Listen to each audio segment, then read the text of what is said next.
मालिक, मैं 2 दिन के लिए रामपुर जाना चाहता हूँ। इसमें पूछने की क्या बात है मुनीम जी? सुनो, 1 गिलास पानी देना। क्या? 1 गिलास पानी ले आओ।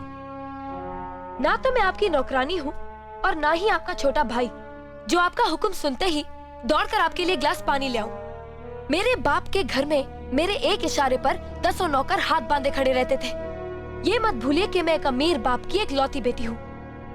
आप तो उम्र में बड़े हैं ना, किससे किस तरह की बात की जाती है इतनी तमीज तो आपको आनी चाहिए। Mind it.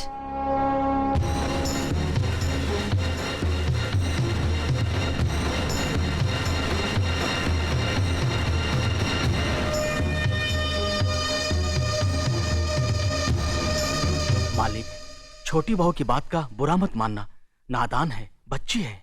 गलती हमारी है मुनीम जी। हमने ऐसी लड़की को काम करने को कहा जिसे काम करने की आदत ही नहीं है।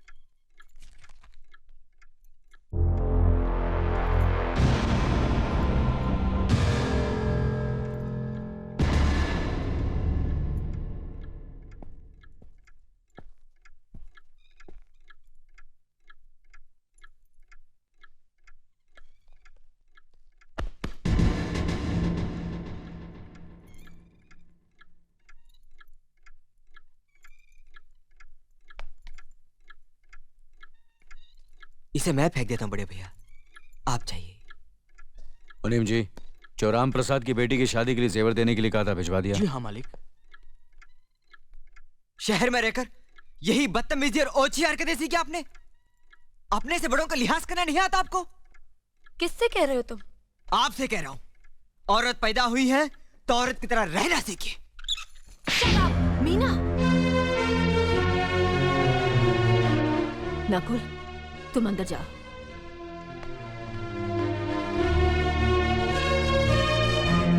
पागल हो गई हो तुम? औरत होकर एक मर्द पर हाथ उठाती हो? इतनी ऊंची घराने की बहू होकर ऐसी नीच हरकत, शर्म नहीं आई तुम्हें? कौन सा ऊंचा घराना? ये जहाँ सिर्फ एक आदमी राजा है और बाकी सब उसके गुलाम। मीना, चिल्लाइए मत। आप मेरी सास नहीं है। जिस तरह आप इस घर की बहू है वैसे मैं भी हूँ। बहू हो तो बहू की मर्यादा में रहो। मर्यादा की रस्सी में तो आप जैसी जाहिल और गवार औरतें बनती हैं। मुझ जैसी पढ़ी लिखी मॉडर्न जमाने की लड़की नहीं। Uneducated idiots. Excuse me. I am not an illiterate. I am a graduate from the University of Allahabad.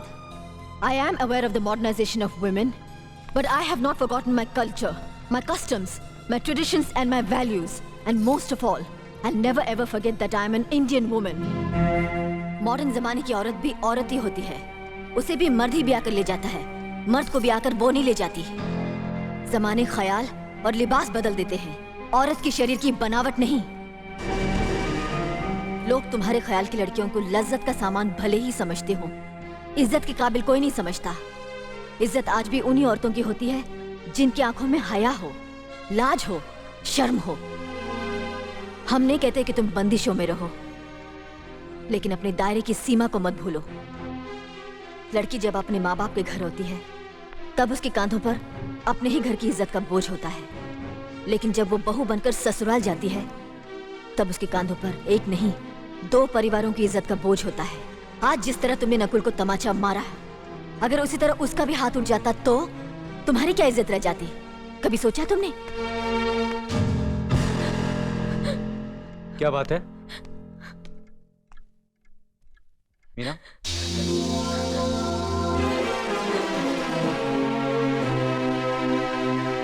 क्या हुआ भाभी? हाँ, कुछ नहीं। मीना कह रही थी कि उसे खाना बनाना नहीं आता। हमने सोचा कि 2-4 खरी खोटी सुनाने से ही सीखेगी, सो सुना दिया। बस रोने लगी। क्यों अर्जुन, हमें तुम्हारी बीवी को डांटने का भी हक नहीं? क्यों नहीं, आप हमारी भाभी माँ हैं। आप मार सकती हैं, डांट सकती हैं, कुछ भी कर सकती हैं।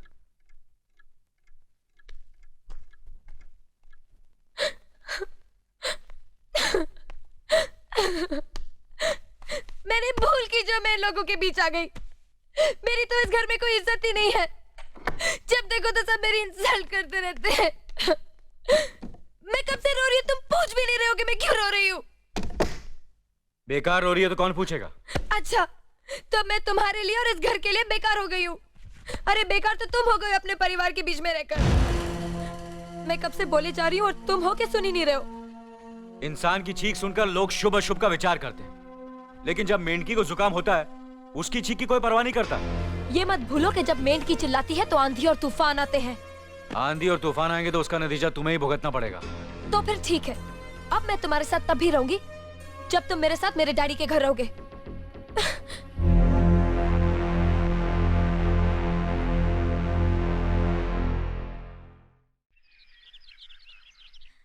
हमारी मीना बहुत प्यारी बच्ची है, लेकिन उसमें अभी भी बचपना है। हमारे तौर तरीकों को नहीं जानती है ना, लेकिन आहिस्ता आहिस्ता हम उसे सब सिखा देंगे।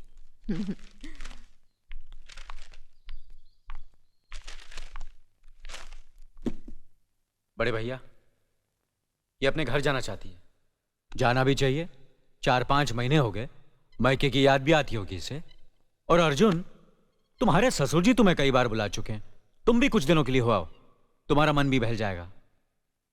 अगर ये वापस लौटने के लिए जा रही होती तो मैं जरूर जाता, मगर ये तो हमेशा के लिए इस घर से जा रही है। कैसी बातें कर रहे हो? अगर तुम दोनों के ख्यालात एक दूसरे से नहीं मिलते तो इस मामले को घर की 4 दीवारी में बैठकर आपस में सुलझा लेना चाहिए। बहू शहर की पढ़ी लिखी लड़की है, उसे गांव के रीति रिवाज के बारे में क्या मालूम? यह तो तुम्हारा फर्ज बनता अर्जुन कि तुम उसे हमारे तौर तरीके सिखाओ। सिखाने से कोई फायदा नहीं बड़े भैया, ये खुद को इस माहौल में डालना ही नहीं चाहती, इसलिए भेज रहा हूं। अच्छा, तो तुमने फैसला भी कर डाला? बड़े भैया, बात यह है कि मैंने मीना को, तुम बहुत समझदार भी हो गए हो ना, तो फिर तुम्हें इतना तो समझ लेना चाहिए, अगर बहू अपने आप को बदल नहीं पा रही है तो तुम बहू के मुताबिक बदल जाओ। आखिर वो तुम्हारी पत्नी है, उसका साथ देना तुम्हारा धर्म है। तुम्हारे भरोसे ही तो उसने अपनी सारी जिंदगी सौंप दी तुम्हें। अर्जुन, मेरे दर्द पर तुम तड़प उठोगे, तुम्हें तकलीफ होगी तो मैं रो दूंगा, क्योंकि हम दोनों एक ही मां की संतान हैं, खून का रिश्ता है हमारा। मगर पत्नी का नाता उससे कहीं ज्यादा गहरा होता है, क्योंकि वो पराये घर से आकर अपनों से कहीं ज्यादा अपनी हो जाती है, परछाई बन जाती है हमारी। पति शरीर है तो पत्नी उसकी आत्मा है। पत्नी ही पति के जीवन को सही अर्थ देती है, उसे कामयाब बनाती है। पत्नी के बगैर पति बेजान और बेमाने हो जाते हैं। अगर आज तुम अपनी पत्नी को हमेशा के लिए उसके मायके छोड़ाओगे तो यह गांव, यह समाज क्या कहेगा हमारे बारे में? जरा सोचो अर्जुन, न्याय के सिंहासन पर बैठकर जो लोगों के अच्छे बुरे का फैसला करता है, अगर उसी के घर में नाइंसाफी होगी तो लोग हंसेंगे हम पर, किसी को मुंह दिखाने के काबिल नहीं रहेंगे हम। बड़े भैया, मुझसे भूल हो गई, मुझे माफ कर दीजिए। मुनीम जी। जी मालिक। जायदाद के दस्तावेज लाइए। जी अभी लाया। बहू, पति ही पत्नी की असली शक्ति होती है। हमारे पुरखों ने कुल धर्म पत्नी के बारे में कहा है, जो पति के काम में उसकी मददगार हो, उसे अच्छी सलाह दे, जो दासी की तरह उसकी सेवा करे, मां की तरह उसे खिलाए पिलाए, लक्ष्मी का रूप हो और धरती की तरह उसमें सहन शक्ति हो, वही आदर्श पत्नी होती है। औरत की सोच मर्द का मुकद्दर बनाती है। वो जब बनाने पर आती है तो कुटिया को महल कर देती है, और जब बिगाड़ने पर उतरती है तो महल को मिट्टी का ढेर बना देती है। मालिक, ये जायदाद के दस्तावेज हैं। हमारी जमीन जायदाद कहां कहां है और कितनी है, उसका हिसाब किताब ना बाबूजी को मालूम था, ना हम तीनों भाइयों को मालूम है। बहू, तुम पढ़ी लिखी हो, आज से इसका हिसाब किताब तुम देखोगी। लक्ष्मी जी। अपनी चाबियों का गुच्छा और ये कागजात बहू को दे दो।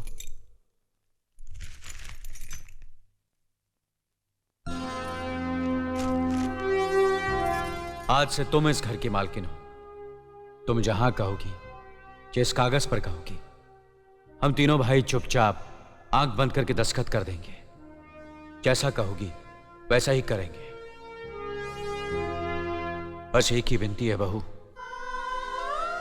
हम तीनों भाइयों को अलग करने का ख्याल अपने मन में कभी आने मत देना।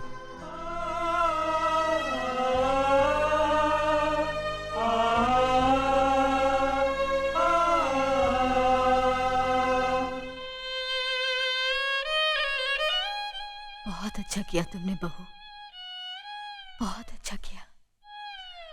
इनकी आंखों में आंसू देखने की हमने सपने में भी उम्मीद नहीं की थी, लेकिन तुमने हमें दिखा दिया। बहुत अच्छा किया तुमने, बहुत अच्छा किया।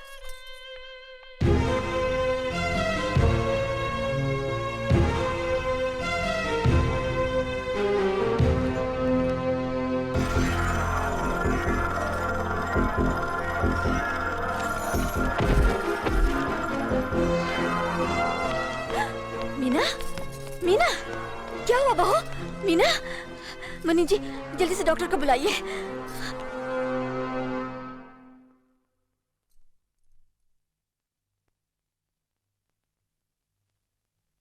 घबराने की कोई बात नहीं, ये माँ बनने वाली है।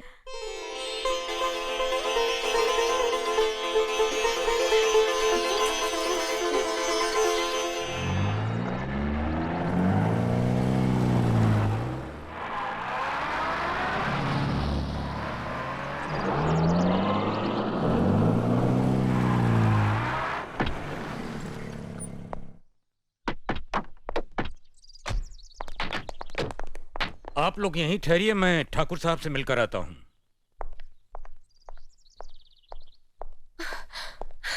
डैडी, डैडी, कैसी हो बेटी? What a pleasant surprise. आने की खबर भी नहीं की।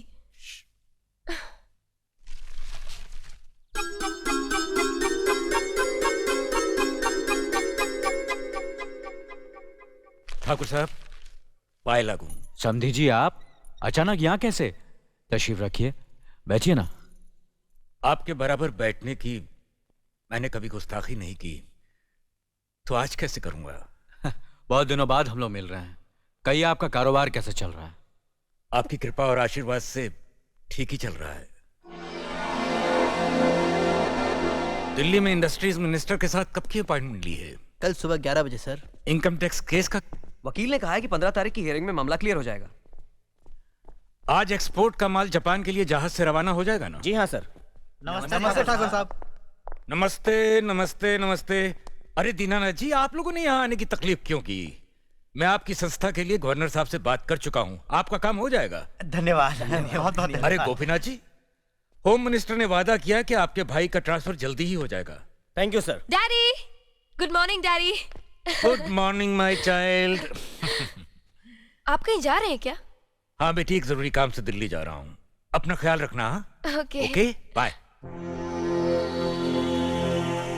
पास में ही फैक्ट्री के लिए जमीन देखने आया था, सोचा आपके दर्शन करता चलूं। अब इजाजत दीजिए। इतनी जल्दी कैसे जा सकते हैं आप? भोजन तो करते चाहिए। माफ कीजिए, आप तो जानते ही हैं, बाप बेटी के घर का खाना तो क्या, पानी भी नहीं पी सकता। शहर में रहकर भी अभी भी आप इन बातों को मानते हैं? शहर में रहूं या गांव में, मैं अपनी परंपरा और संस्कार कैसे भूल सकता हूं? आखिर मैंने इसी मिट्टी में जन्म लिया है। अच्छा, चलता हूं। अजी, कम से कम बेटी से मिलकर उसकी कुशलता तो पूछ लीजिए। ये क्या कह रहे हैं आप? मैं इतना ऊंचा नहीं हूं कि अपनी बेटी की कुशलता पूछकर आपका अपमान करूं। ठाकुर साहब, ये तो मेरी बेटी का सौभाग्य है कि वो इस मंदिर जैसे पवित्र घर में बहू बनकर आई, और फिर आपकी छत्र छाया में तो वो कुशल हो गई। राम राम। राम राम। बेटे, जिस तरह तुम मैके में चहकाती रही हो ना, वैसे ही अपनी ससुराल को भी महकाती रहना। जी।